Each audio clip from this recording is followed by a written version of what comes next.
Okay. And just FYI, the meeting is now being recorded.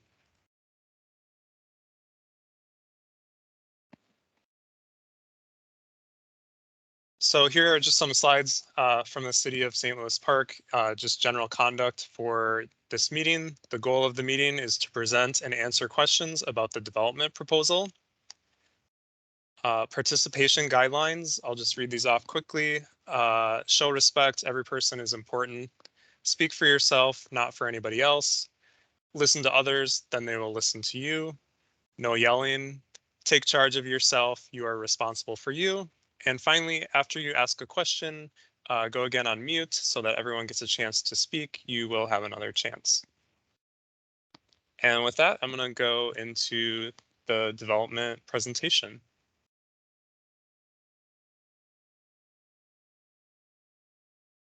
So the site for this project is 2625 Louisiana Avenue South. Many of you are probably familiar with this site because you either live or have a business close to it. It's on Louisiana Avenue, just south of the Cedar Lake Trail in the Bronx Park neighborhood. It is south of Cedar Lake Road and north of Minnetonka Boulevard. The site is just under 1 acre. And here's some aerial shots. You can see Louisiana Avenue is lined with some low density commercial development and some light industrial development and zoning to the west.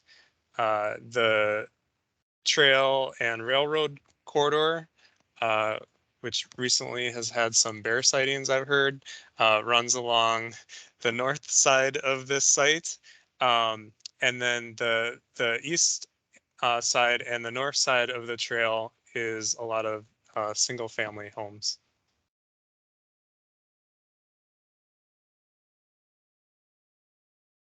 Oh.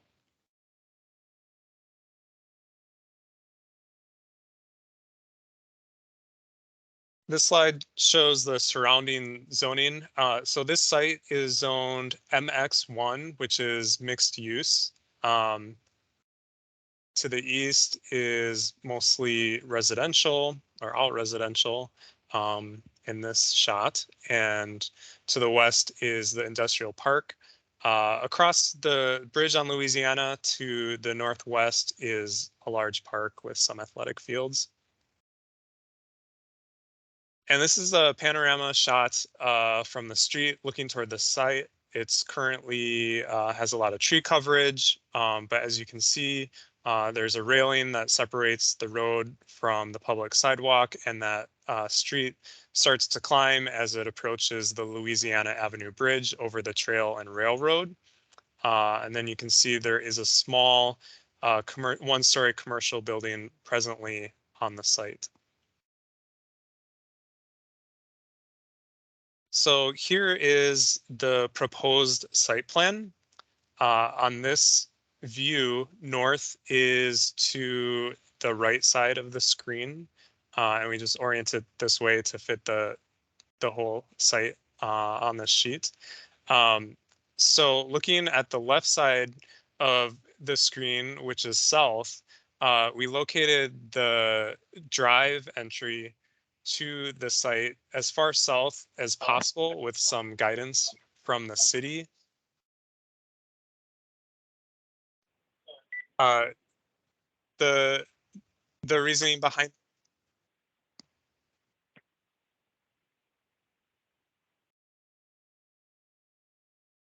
uh-oh. Uh, that drive entry is located far south, so that it is far from the bridge incline, just for safety concerns. And so you enter the site on the south if you're in a car, and there is single-sided parking along the south side of the building, and then along the east side of the property. That drive and parking slopes down at a gentle slope, so that as you approach the north side of the site, that drive curves around and enters an underground parking garage. So just about half of the parking for this building is underground, completely enclosed. And again, on the north side of the site is where the Cedar Lake Trail is. So we're proposing a connection to the Cedar Lake Trail and a small gathering space or rest area just off of the trail that can be used by the public, and are keeping the site open for a public connection to that trail from Louisiana Avenue. This project is mixed use, so toward the south and lining Louisiana Avenue, there is some commercial tenant space.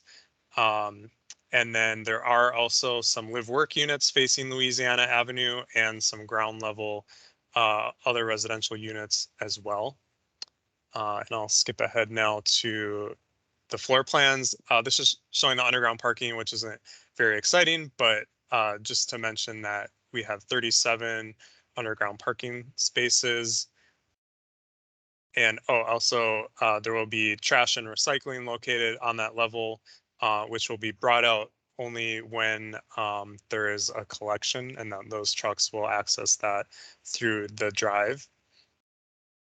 This is the level 1 floor plan, which shows that commercial tenant space to the south and also lining Louisiana Avenue. These are the 3 live work spaces and additional ground level units. That, as I said, that parking does slope down. So as you go further north, these alcove units are actually a little bit higher off of the ground. However, these live work spaces and this bike room on the end are all connected to a sidewalk on site. That's all at the same level. So you are getting some entries at the street, although the street is a little higher as it rises north. Also on level 1 is amenity space and amenity deck at the northeast corner of the building. And then we have developed a bike facility because biking will be so important to the site with its connection to the Cedar Lake Trail. We have lots of different options for bikes, including bike lockers, and also a restroom with a shower in it for those using, whether it's employees of the commercial space or residents that want to wash up right away, a shower in there for that use. And some of this bike facility is part of a density bonus points that we have applied for to have more density of units on site. And I'll get to the different points of that later in the presentation. Here's just an example of the upper level floor plan. Altogether, we have 57 units spread out among the 4 levels of this building. And it's a mixture of studios, 1-bedrooms, and 2-bedroom units. Generally, the 2-bedroom units are on the corners to maximize views from those spaces. And the top levels are generally all the same. And then the roof plan shows here that we are proposing solar panels and just under 31 kilowatts of renewable energy from those solar panels. Here's a building elevation. This is the view from the backside looking west. So from that parking drive. The materials on this are a dark gray brick, which makes up the base of the building. There's lots of glass at that ground level, large storefront glass at the commercial spaces and front lobby. There are sections of the brick that rise up 4 stories to kind of break up the building and give it a nice proportion. And then in between those areas where the brick goes up 4 stories, there are a few different materials. On the ends, there is nice vertical oriented metal panel in a lighter bone white color and some variation in that metal panel. So there's some larger and smaller exposures to give that some variation and interest in the elevation. And then in the center, there's a different material, which is a material called Nichiha. It's a fiber cement board, but a higher quality fiber cement. And this particular panel that we're looking at has some texture on it to give it some interest as well. And that's intended to be a lighter gray color. So that in general, the palette is very modern and neutral. And this would be the elevation from Louisiana Avenue. So toward the right, you have the commercial spaces. In the middle, your entries here are for those live work units. And then on the very end is that bike room. And then these are just the elevations on each end. This north elevation shows where the roof deck is located. It's kind of tucked in this corner in the north of the building. And then you're also seeing here the access to the underground garage. This is the south elevation, which shows a lot of storefront windows at those commercial spaces. And you'll also see we have balconies spread out among the building. And at one location on the Louisiana Avenue side, we have some patios leading out from 2 of the units on level 2. Here's a site section that I wanted to show just to give everyone an idea of what's happening near the property lines of this site.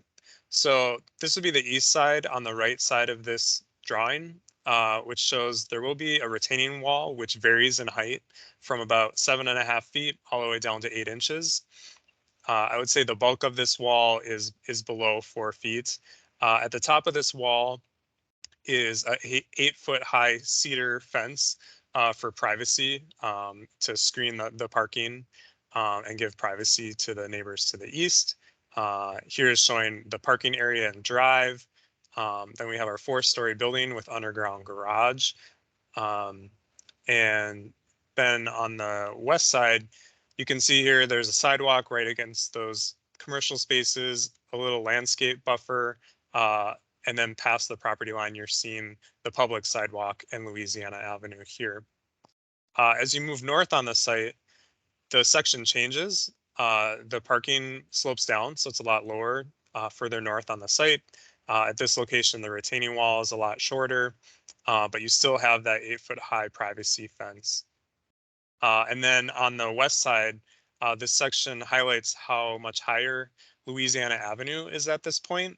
And so the end of the building is concealed more from the public right of way. So I'm gonna end this with a shot of some renderings, which I think gives a better view of what this building is intended to look like on the site and some of the materials. One thing I want to mention is that it was our intent to locate this building up against Louisiana Avenue and away from the residential neighbors to the east, just knowing that this is a larger scale building than what's there now and giving privacy and reducing the amount of shadows that would impact those neighbors to the east. This is a view from Louisiana Avenue, looking almost straight on to the building.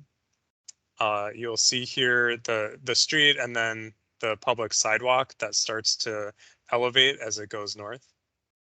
And a lot of windows here where the commercial spaces are. This location right here would be a connection to the residential entry. So there would be connection to that both on Louisiana Avenue side and on the side on the east to parking. This aerial view shows a little bit more of the activity on site. Starting at the roof, you can see the solar panels, which will be oriented south. There's a lot of open areas shown on this roof, but actually some of that will be taken up with some other equipment that's required for the mechanical use of the site, but will be concealed by the parapets on each side. You see here the privacy fence between the neighbors and the parking area. And the turn into the underground garage here. You also see the bridge here and how this starts to be higher from the ground level of the building on the north side of the building. And here is a representation of the roof deck amenity. And this is just a more close-up street level view from Cedar Lake Trail, showing the intent for a gathering space here with some benches, an area to relax, maybe in between a long bike ride. There'll also be some open space here for use by the tenants of the building, lots of landscaping.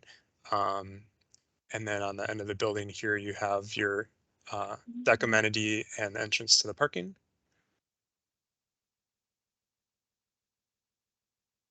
And then the last drawing I'm going to show here, I'm sure neighbors are concerned about shadowing from this building, and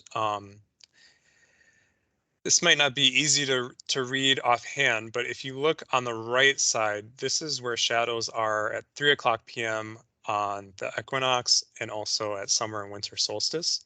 So the greatest shadowing will not occur until about 3:00 on the winter solstice. So this is the worst day of shadowing is just on that winter solstice and doesn't start until much later in the day. And you all know in winter that is pretty much toward the end of daylight as it is.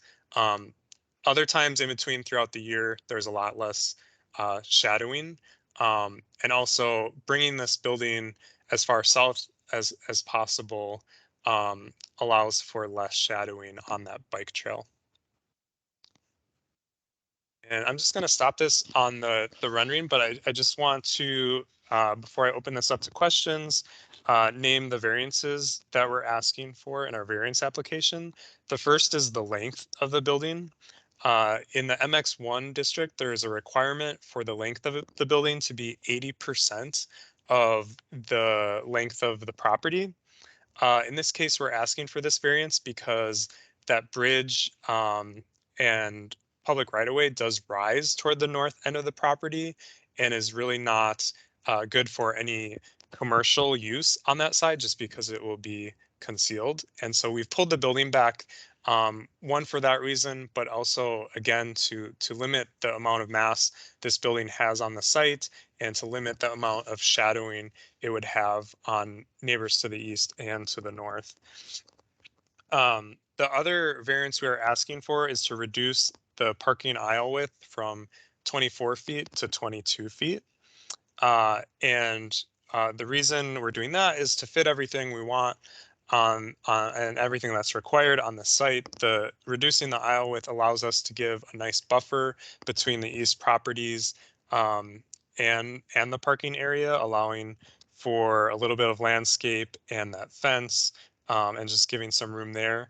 But it also allows enough space for this accessible trail connection that's going to lead through the site from Louisiana Avenue to the Cedar Lake Trail. Finally, just want to mention the density bonus points. So the allowed or base density for this site is 50 units per acre. And so this is 0.89 acres, and that would allow 44 units. The developer is interested in 30% more units, and so we're asking for 30% increase to that density, which would result in the 57 units shown in this proposal. There are 4 items that we are proposing as a trade-off for that density bonus. The first of that is micro storefronts. So one of our storefronts will be smaller than 1,500 square feet. It'll actually be closer to 1,000 square feet, which allows for more affordability in renting those storefront spaces. The other component would be renewable energy and the solar panels on the roof. Another one is the bike facility, which included the addition of bike lockers and the shower and a bike repair station, just making that a more fully functional use for bikers and commuters. And then finally, this gathering space also contributes to this density point bonus, which is a public space provided as an amenity to the community. And with that, I think I've spoken enough and would like to open it up to questions.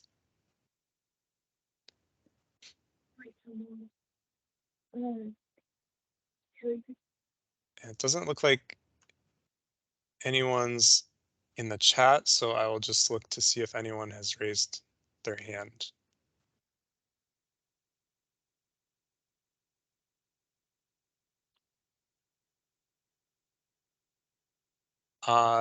Yes, Evan, would you like to ask a question? You can put yourself off mute.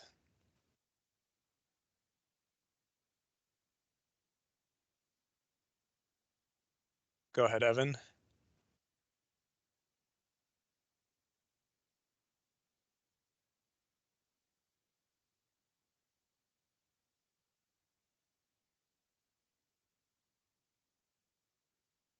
Evan, if you're speaking, we can't hear you. Maybe if you want to jot your question in the chat, if you're able to do that.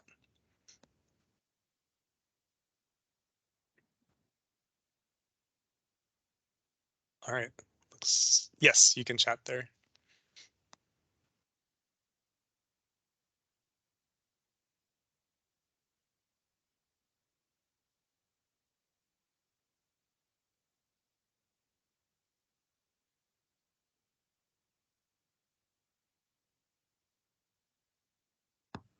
We want to ask if there's any other questions while Evan's typing his.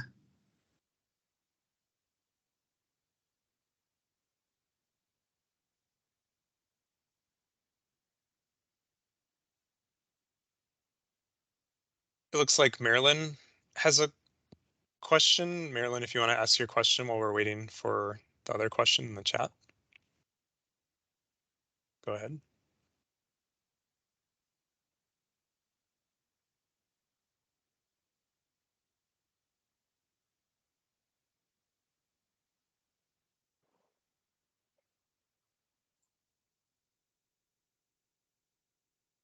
Can you hear me? We can hear you now. Yeah. Okay, good. Okay, I'd like to know the breakdown of the efficiency 1-bedroom and 2-bedroom, and then why you made that decision to that kind of breakdown. And is this all market rate, or is there are there affordable housing Sure. units? I can answer the question about the breakdown, and then I'll let Jeremy fill in the rest. So the unit count, we have 57 units total. There are 6 studios and 15 alcove units, so about 21 studio alcoves. There are the 3 live work units, 24 1-bedrooms, and then 9 2-bedrooms. That's a mix that we came to along with the architect and research based on the market and where we want to go. No real magic sauce other than just looking at other buildings and other vacancies and trying to figure out what makes the most sense for us. Our rents will be between $1,000 and $2,000 a month. I talked with Margaret today and she sent the AMI info. I haven't had a chance to run that and figure out where we are on the AMI scale, but I mentioned at the beginning of our meeting tonight that our plan is to kind of try and get in the market between the 50s, 60s, and 70s older apartments and the new higher amenity resort style ones, and kind of find a good value price in that open space, which is a pretty big gap right now.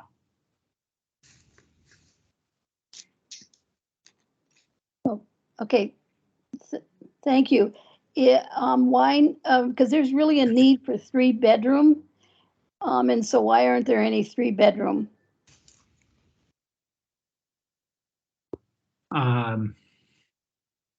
Fair question. There are no 3-bedrooms in this one because a lot of 2-bedrooms that are built are vacant. So that leads us to believe that, we're doing 9 2-bedrooms, which is a little bit higher than some of the other ones. But we don't have any data to show that we need to do 3-bedrooms or that 3-bedrooms would be appealing. Okay, that's interesting. So what I'm aware of, I don't have any specific data that there really is a need for 3-bedroom. So thank you. Of course. Yep. Thank you for your question. Yeah, thanks, Marilyn. So it looks like we have a few questions in the chat. First, Evan says, I was wondering what this construction would do to nearby neighboring property values.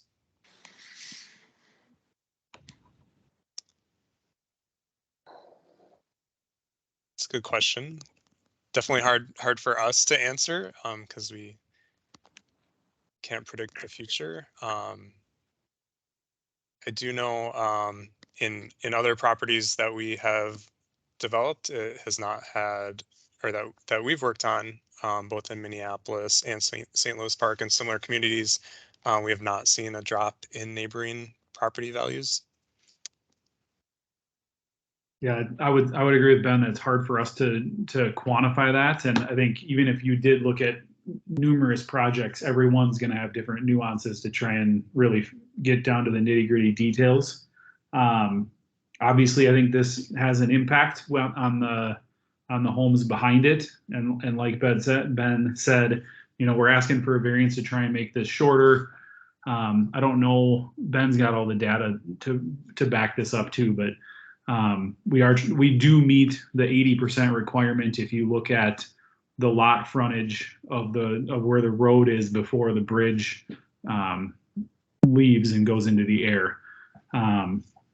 But I think having a brand new building in a place like this, I think should help actually buoy everything. If we can get good tenants in here, that will be a help. Currently it's a pretty messy, kind of overrun area. I know up near the building that's there's trash there every time I visit. That's people just kind of treat it as a dump site. So hopefully this will help get rid of that.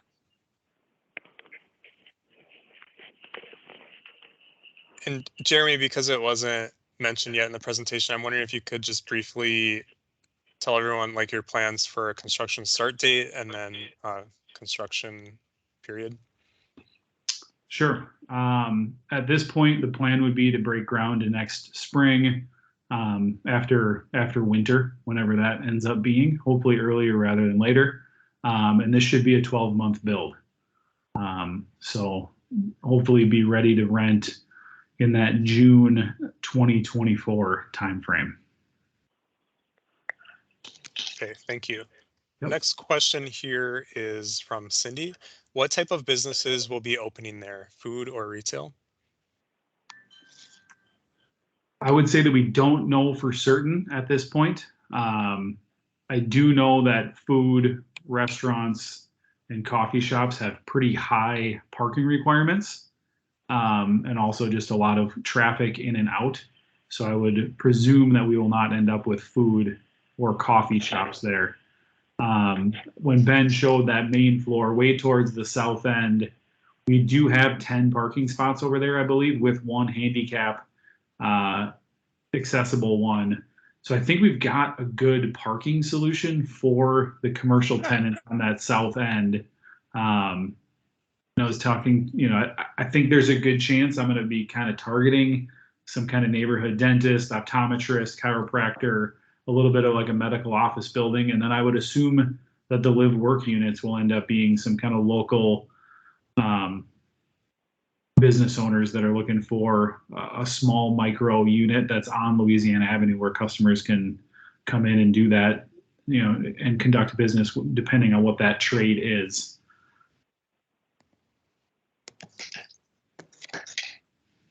Okay, next question is from Margaret. Can the developer help residents understand what live work units are? And Jeremy, if you want me to start with this. Yeah, please. So the live work units here are a bit of a solution to the site constraints, because the site slopes down and the public street goes up toward the north side. These aren't great spaces for standard commercial use. You wouldn't have a lot of visibility for your tenants and you wouldn't have a lot of access that you would at the south side where we have the commercial tenants. Live work kind of is the middle ground where you're having these units where someone could have a space to meet with clients, or a maker space or art space, small gallery space in the front of their unit. So really, it's a flexible space within a unit. So this is a place where someone lives, but they are able to use some of their space, and it will be designed accordingly, so it can be open for commercial use in the front as well. Do you have any other examples you like to put in there, Ben? I mean, is architect, lawyer, Oh. Yeah, so I think you're asking if like it could be a professional use as well, and I think that would be an appropriate use for these spaces, or maybe like a photographer could have part of their photography studio there. And I think it is well suited as well to work at home, which we've seen a lot more of.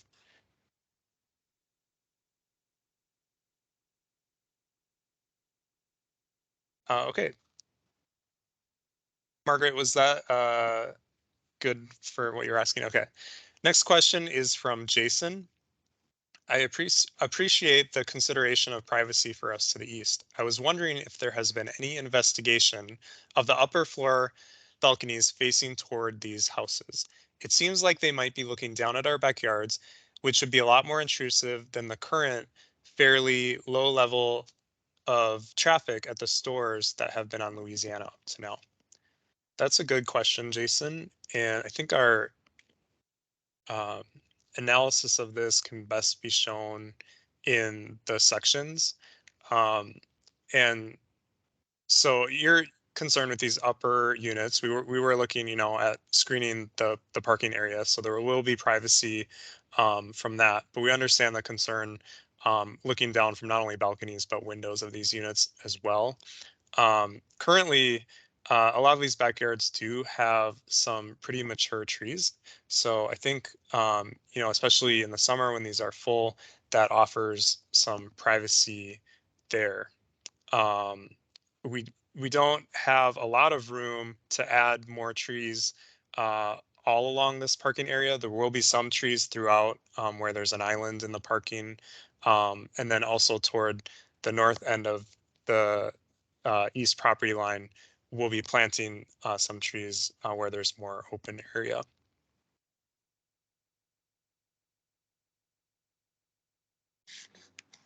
I don't know if you have any follow-up question to that. But that's something we'll continue to consider.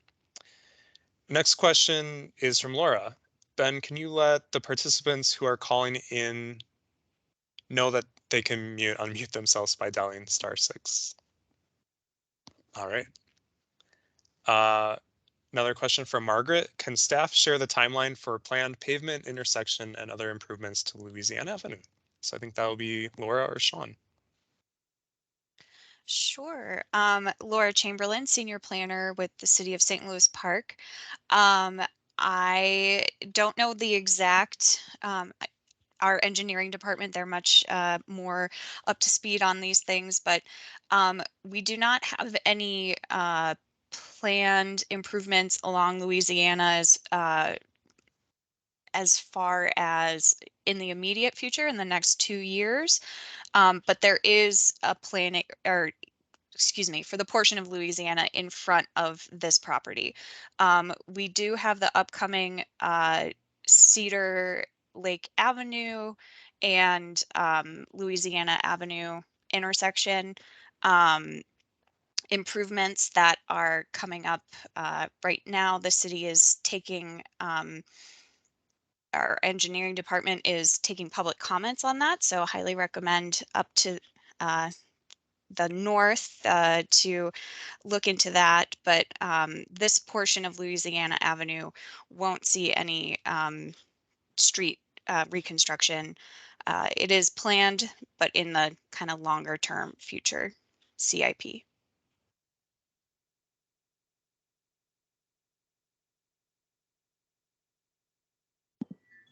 Thanks, Laura.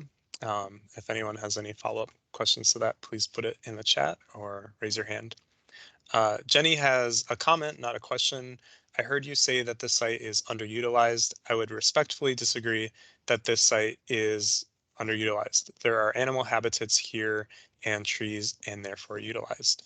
And I would agree, and we definitely note that. And there are a lot of trees currently on site. We will have a tree replacement plan that will have to be approved by the city. And so part of this proposal will be to replace as many trees as possible. And we really are trying to fit this on the remaining open areas of the site. And we're going to work towards having pollinator friendly and habitat friendly plantings and landscaping. But we do recognize that this is a change to the site. Doing the tree inventory, a lot of the trees on site are ash trees. So we think that some tree replacement is good because those, I think there already was some emerald ash borer found on site by city staff. And so we recognize that not all of those trees would survive into the future. And then I think Jeremy said he was also open to some other areas of planting, perhaps on the decks and other areas where we could fit anything that could contribute to pollinator use and better habitat for what we're displacing.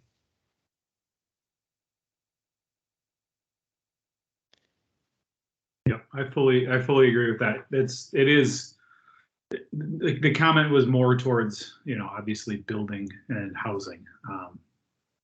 So I do understand that, and we'll do our best to replace all the trees that are there and create a new habitat, new environment.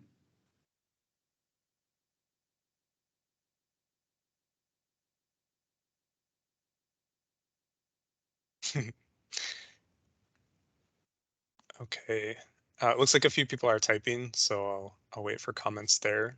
I don't see any hands raised, so I think we've gotten to everyone on that end.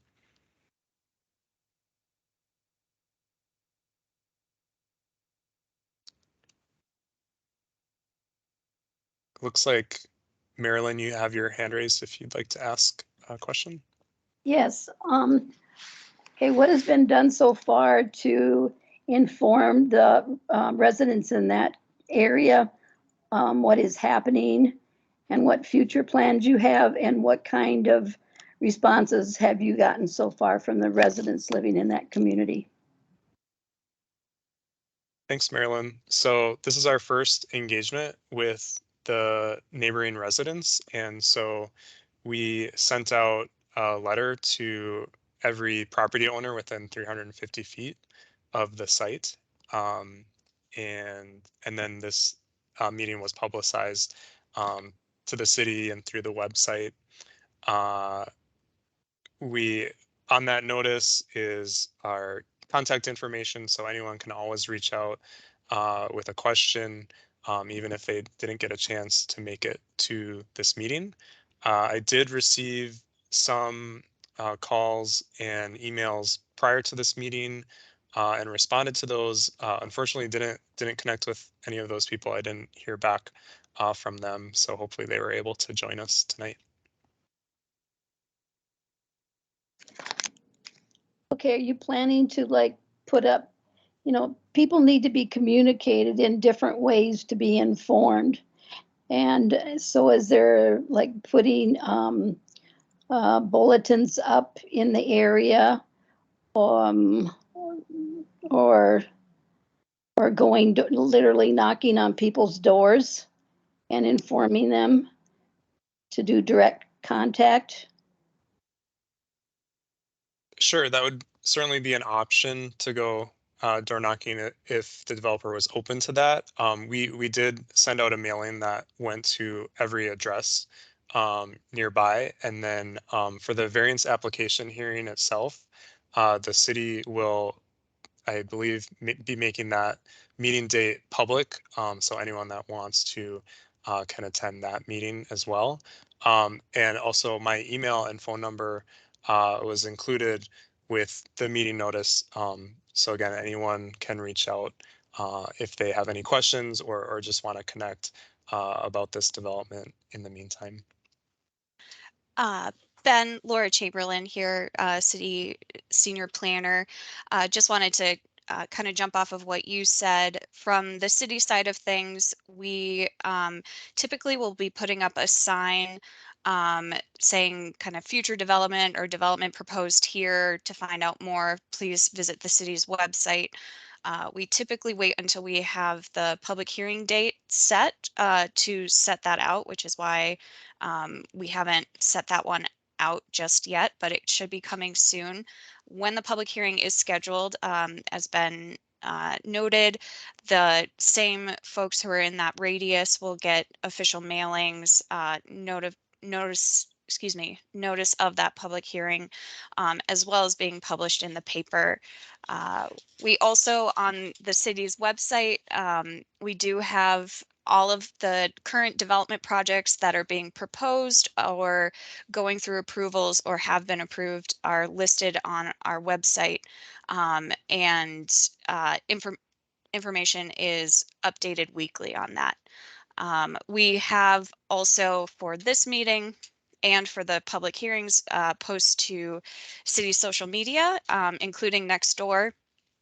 And we have noticed this meeting to be to the neighborhood leaders for, I believe that this site actually touches 4 different individual neighborhoods. So we have the Texatonka neighborhood, oh shoot, I had them all listed before and now I don't have them in front of me, sorry. But we sent out notifications to all the neighborhood leaders as well. So hopefully those email lists we're able to distribute. So that's kind of from the city side of things, how we let our neighbors know that these actions are happening. Okay, Laura, thank you for that. I liked all the different ways you're communicating with people in that area. So appreciate it. Yeah, thank you, Marilyn. And it looks like Margaret, Council Member Rogg has posted a link to our city website where all of our different development projects can be found. And it's kind of fun to explore all of what's has happened and what's being proposed happening all around the city. So thank you. All right, we have some additional comments here and questions from Cindy. So other than a shower or a place to lock your bike up, there really is no other benefit to people using the bike path, is there? I guess the intent of the design and bike facilities here are really to embrace that bike path and make it something that not only tenants of this new building use, but also anyone using their bike on Louisiana Avenue or Cedar Lake Trail can use as a connection to get where they need to go. And so that bike connection, that public bike connection all through the site, we think is going to be a real benefit to the community and replace a really old stair connection near the bridge, which isn't in very good condition and is also not accessible to everyone. We have that gathering space or rest area near the trail, which is meant to be an amenity not just to the building here, but to all bike trail users.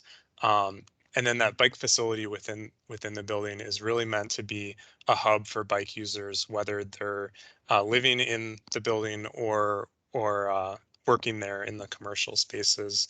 And it's meant to really be all around, have everything you need. Those lockers, I think, can be really helpful, so you're not constantly dragging things back and forth, like your lock, anything you use to fix your bike, your helmet.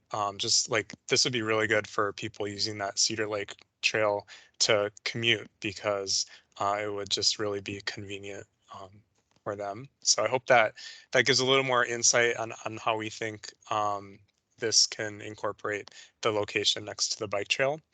The next question is, where are all these residents going to pull in out of the driveways onto Louisiana or on 27th? And so we just have one single driveway into the site. and it's located here on the south side of the property. That was located there because it was determined to be the safest location in relationship to the bridge, and also allows that drive to line up with the south side of the building, so that the building can be further south from the trail side of the site. I'm not sure if that gets to your question, so let me know if you have a follow-up on that. Hey, Go ahead, Ben, Sheldon. maybe the simple answer is that we connect to Louisiana Avenue on the south side of our site. There's no connection to 27th, so.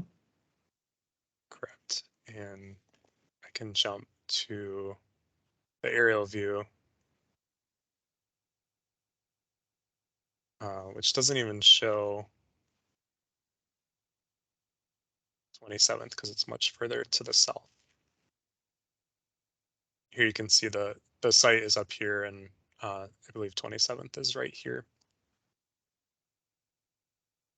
Margaret, I think, also asked, will there be a water fountain for trail users? And the answer is yes to that.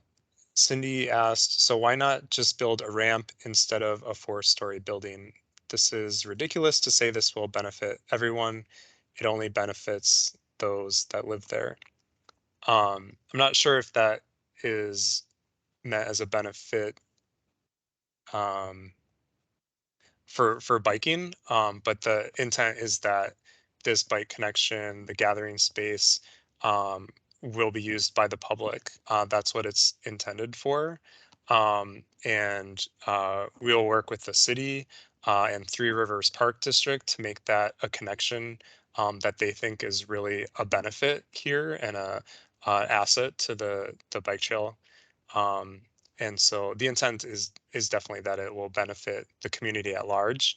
The bike facility itself, the interior functions of the shower, the lockers, things like that, that will only be used by the tenants of the building and the employees of the commercial spaces.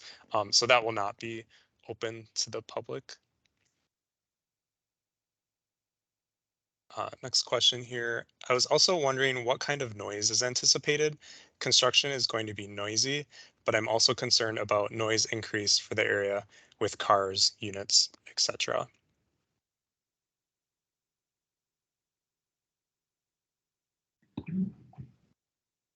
Construction wise, obviously we'll manage to any quiet hours that the city has, as far as not starting before 7 or 8 and being done by 4 or 5 p.m. These new buildings, the building code is pretty intense. So you should not be hearing noise from within the units once the building is constructed. Cars, it's just going to be the in and out. I mean, I don't know that there's a requirement, but obviously we'll have a signage for, maintaining slow speeds while you're in and out of the parking garage and the parking lot itself. But people shouldn't be going fast in and out of there. Anything else on that, Ben, from a design standpoint? Maybe beyond design, if you could just talk about construction and being communicative with neighbors about when you hit certain construction milestones, and kind of communicating with them throughout the process so they're aware of if you're gonna have certain days or weeks where there's more noise, so they can be prepared for that. Yeah, I know I was next to a development in St. Paul 10 years ago, and there was an email distribution list where weekly or monthly emails could go out that kind of had a plan of what was going on. My name and phone number will be on the site, so if there's ever a question or concern, I will be accessible to address that. Obviously there's going to be some noise with clearing the site. There's going to be noise because we're going to have to put shoring in along the Louisiana Avenue Road while we excavate that and put our footings and walls in place to hold that site up. But yeah, I mean, obviously we're sensitive to not being a nuisance. To say it won't be one is impossible, but we'll try and minimize hours and minimize noise and be as communicative as we can be with the neighbors who are interested in being kept up to date.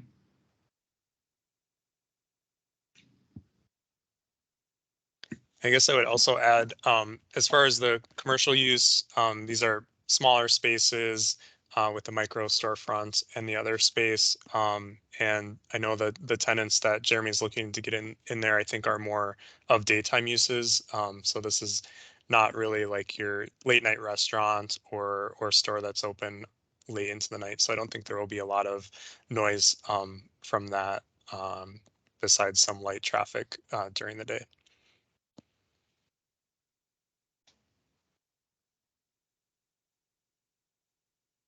Looks like Marilyn, you might have your hand up again. Is that from before, or do you have a new question?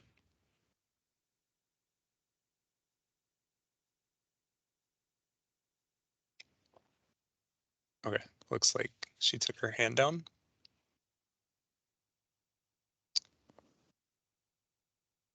Oh, she put her hand back up. Marilyn, go ahead if you have a question.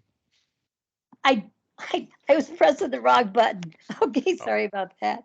Okay, so I'll start over. Jeremy, are you planning to be the management for this site too after it's built? At this point, we have a budgetary item for management. I don't currently have a company, and this kind of a project is going to require a more formal company than what I have at the moment. But that being said, I'll be investigating whether or not we want to start our own company, as well as interviewing some of the other local management companies. But we'll be super involved, whether we're managing it or not. I'll be there all the time. And if it works for us to manage it, I think we'll do that. Otherwise, we might utilize some of the local management companies as well. Okay, thank you. Yep. Thanks, Marilyn. We have, looks like maybe our last comment here from Cindy. I'm not necessarily opposed to some remodeling of this city block, but I will miss the trees that initially drew me to St. Louis Park. I'm disappointed to see this will be so tall though. This will definitely impede on backyard privacy, and that is a total shame for the neighbors and community in this area. So thank you for your comment, Cindy. This is definitely something we're aware of and considering the impact it has on to the neighbors and how it's a big change from what's currently there. So hopefully through our presentation, you've seen how we've tried to address that the best we can on site and with the building. We'll continue to work with the city to make this a project that's a good neighbor. Jeremy, I don't know if you want to add anything to that. Yeah, I mean, obviously, we're sensitive to this. There's a calculation that goes into this whole process of how long the building is, how tall the building is, how deep it is to, figure out how you're going to get to your units. And when you look at this site and the way it's laid out, ultimately a 6-story building could go here. So we're kind of choosing to go 4 stories and keep that down and make a longer, lower building rather than a shorter, taller building, because that's kind of how the zoning code pushes us. I think ultimately we'd like to put this building closer to Louisiana Avenue and farther away from the houses behind it, but there's required setbacks there. And due to the fact that there's Louisiana Avenue and the bridge, we're just in some constraints there. I don't know if you can zoom in on that specific slide there, Ben, but you can see that there's some very large trees in the neighbors' yards behind us that will not get touched. And we should have, pretty good tree coverage even once we take out the ones on our site. And once we get ours out of the way, those ones should also flourish a little bit more as well. So I know that change is tough, and that we always want to keep what we've got, but the one constant in life is change, it feels like. So we'll see. We've tried to design the best building we can to fit within all the rules within St. Paul or within St. Louis Park and the zoning code. I think that's enough rambling for me as I'm trying to figure out how to best talk about this. Thanks, Jeremy. A question from Evan here. Would you consider a privacy fence on the south side? Last one for me. I think that's definitely something that could be considered. I know the south property line is another commercial property and is zoned MX1. So I'm not sure that would be appropriate place for a fence, but it could be considered. Jeremy, do you have any comments on putting that in there? Yeah, I do know that the building to the south of us is built 0 lot line. So our property line, we basically share that property line. If you want to go to the site plan, our driveway entrance is 5 feet off that south line. So I mean, ultimately, we're going to have, I think existing grade over there is about what we want for that driveway coming in. So we're going to have essentially a curb in our driveway, and there will be 5 feet of green space between our site and that building. I don't think it makes sense to put a fence for the first 100 feet where there's already a building, but in that south corner we could. We do have the fence going all the way north and south along the east, but we could turn that corner. Okay. Maybe yeah. that. More for the household to the southeast. Yeah, we can definitely, I would say we can turn that fence and run back up to where that building ends. Yeah, just like that, Ben. That's fine. That's easy. Yeah, I think that's a good comment. Yep. I just have one question. So, wait, can you hear me? Sorry. Yep. Yeah. In your professional opinion, do you think buildings like this, tall buildings, will eventually someday replace the other buildings along Louisiana? I think that was the intent of St. Louis Park with the zoning code changed to MX1. It is MX1 all the way down to 27th.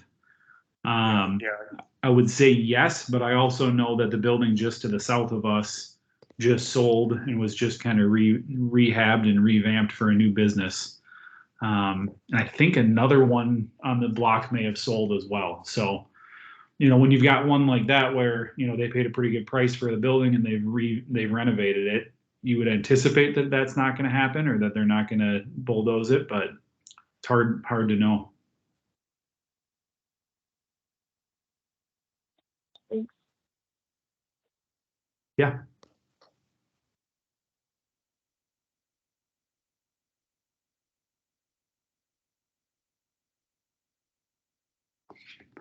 I'm going to grab my computer charger. I'll be back in a second.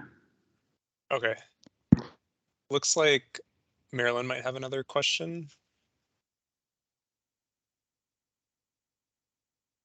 Go ahead, Marilyn. No, I didn't. I don't have a question. Okay. In that case, that might be all of the questions that I see. I don't see any more raised hands. And we're a little past 7:30, so that brings us to time.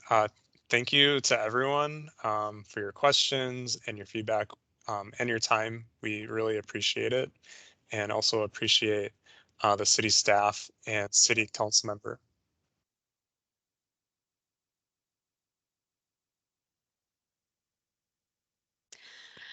Looks like Ben, right Oh. before we all log off, this is Laura Chamberlain, Senior Planner with the City of St. Louis Park. It looks like Councilmember Rogg has asked what are the next steps.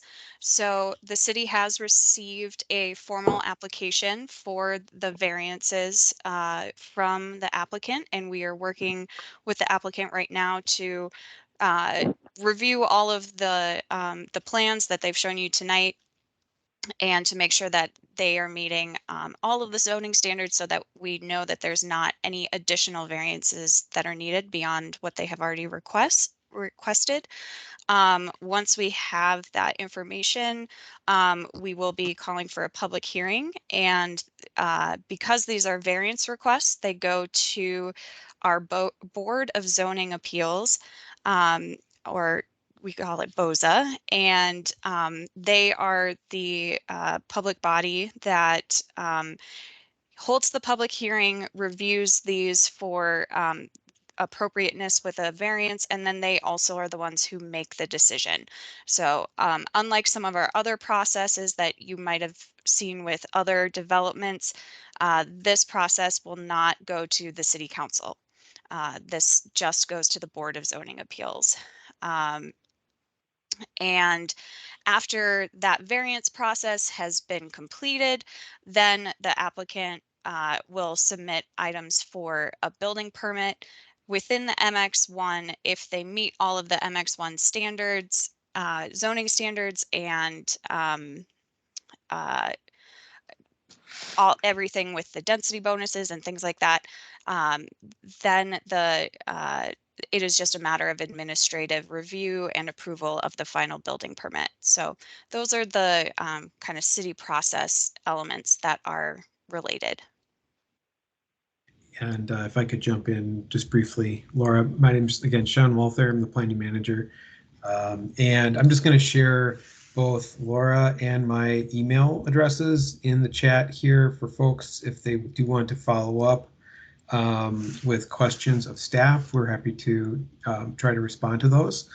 And while we haven't set the date yet, I think that we are targeting a date in mid-June, probably around June 15th. So that's the goal. If we do not meet that, then it would slide into early July. But just to give folks some sense of timing, and then the public hearing notices that would be released would happen at least 10 days in advance of that public hearing. So you'll have at least a 10 days advance notice in addition to this preliminary indication right now.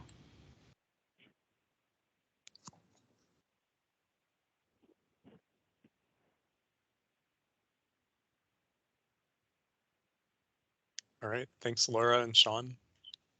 And thank you to all the attendees. Thanks, everyone. Thank you, everyone. Appreciate it. Thank you. Have a good evening. Bye. Good night. Good night.